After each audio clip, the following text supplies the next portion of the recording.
লাউ দিয়ে আজকে বানিয়ে ফেলবো দুর্দান্ত স্বাদের লাউ চিংড়ির রেসিপি।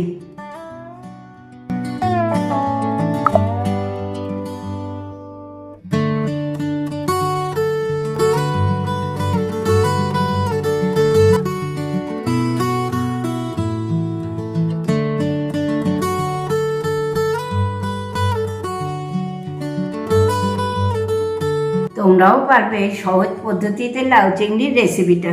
তাহলে চলো আজকে লাউ চিংড়ির রেসিপিটা শিখে নেওয়া যাক। বন্ধুরা, তোমরা সবাই ভালো আছো তো? তাহলে চলো আজকে শিখে নেওয়া যাক লাউ চিংড়ির রেসিপিটা। লাউটাকে এবার কুচি কুচি করে কেটে নেওয়া যাক।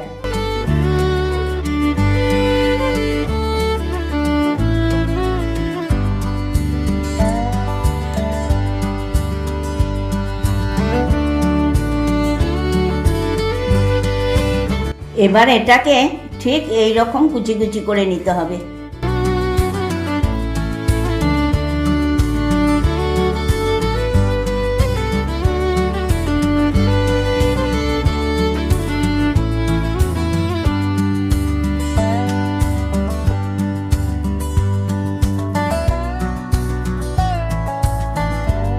দেখো, লাউটাকে এইরকম কুচি করে কেটে ভালো করে ধুয়ে জল ঝরাতে দিয়েছি।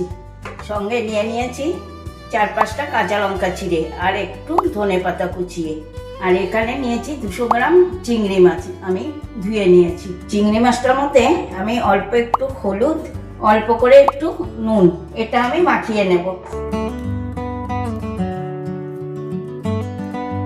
একটা কড়া আমি আগে থেকেই বসিয়ে দিয়েছি গরম হতে। কড়া গরম হতেই দিয়ে নেব অল্প করে একটু সর্ষের তেল।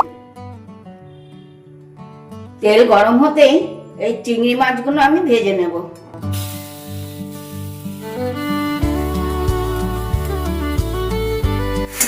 চিংড়ি মাছটা কিন্তু আমি বেশি ভাজবো না, অল্প করে ভাজবো। অল্প ভেজে তুলে নেব। চিংড়ি মাছগুলো অল্প ভাজা হয়ে গিয়েছে, এবার আমি এগুলোকে তুলে নিচ্ছি। এই কড়াতে আবারও আমি দিয়ে নিচ্ছি খানিকটা সর্ষের তেল। দিয়ে দিচ্ছি তার ভেতর অল্প করে একটু কালো জিরে। দিয়ে দেব আগের থেকে চিড়ে রাখা 4-5টা কাঁচা লঙ্কা।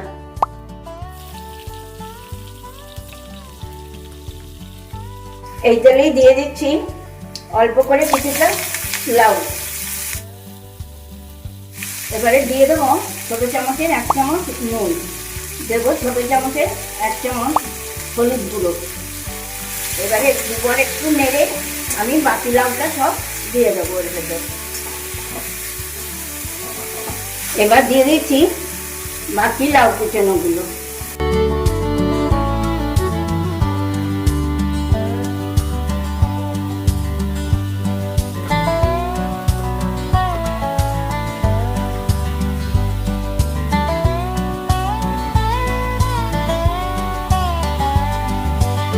এবার এটাকে আমি ঢাকা দিয়ে দেবো। মিনিট 15 হয়েছে। এখন আমি ঢাকাটা একটু খুলে দেখি কি অবস্থা। অনেকটাই নরম হয়ে গিয়েছে। এই জলেই হয়ে গেল, আর জল দিতে লাগেনি। তাহলে আমি এই সময় দিয়ে দিই ছোট চামচের 1 চামচ কাশ্মীরি লঙ্কার গুঁড়ো, একটু রঙের জন্য। তোমরা চাইলে নাও দিতে পারো। আর দিয়ে দেব ধনেপাতা কুচি। দেবো একটা গুড়ের বাতাসা। আর এই ভেজে রাখা চিংড়ি মাছগুলো এখন দিয়ে দেব। বাকিটা এবার একসাথে সেদ্ধ হবে। অনেকটাই হয়ে গেছে, আর অল্প হবে। অল্প জল আছে, এই জলটা শুকলেই আমার লাউ তরকারি হয়ে যাবে পুরো। এবার আমি আবারও একটু ঢাকা দিয়ে দিই। আবারও 10 মিনিট পর ঢাকাটা খুলে দেখে নিচ্ছি কি অবস্থা। এই তো হয়ে গিয়েছে, পুরো হয়ে গিয়েছে। এবার আমি গ্যাসের ওভেনটা অফ করে দিচ্ছি, দিয়ে একটা পাত্রে ঢেলে নিচ্ছি।